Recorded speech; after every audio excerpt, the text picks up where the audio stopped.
वर्षानुवर्षे लोकांनी फक्त स्वप्न पाहिली, धोकादायक इमारतींमध्ये जीव मुठीत धरून राहिले. पण 2022ला असा कॉमन मॅन राज्याचा मुख्यमंत्री बनला ज्याने हे दुःख जवळून पाहिलं होतं. एकनाथ संभाजी शिंदे. सुरक्षित घरासोबत सर्व सुखसुविधाही देईल अशी क्लस्टर योजना त्यांनी आणली. आज ठाणे, बीडीडी 4, वांद्रे रेक्लेमेशन आणि कामाठीपुऱ्यासह अनेक ठिकाणी क्लस्टर प्रकल्प सुरू आहेत. एवढ्यावरच न थांबता आधीच्या सरकारने रखडलेले सर्व प्रकल्प मार्गी लावले. याचं सर्वात मोठं उदाहरण म्हणजे माता रमाबाई आंबेडकर नगर.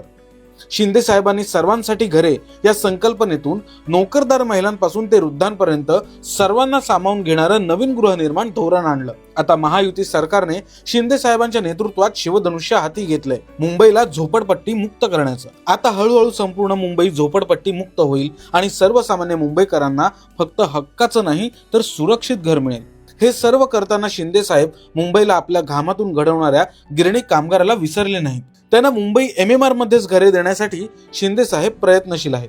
आधीच्या सरकारच्या चुकीच्या धोरणांमुळे मुंबई बाहेर फेकला गेलेला मराठी माणूस पुन्हा मुंबईत आणायचा हे शिंदे साहेबांचं ध्येय. त्यासाठी शिंदे साहेब सर्वसामान्यांना परवडणारी घरे उभारत आहेत.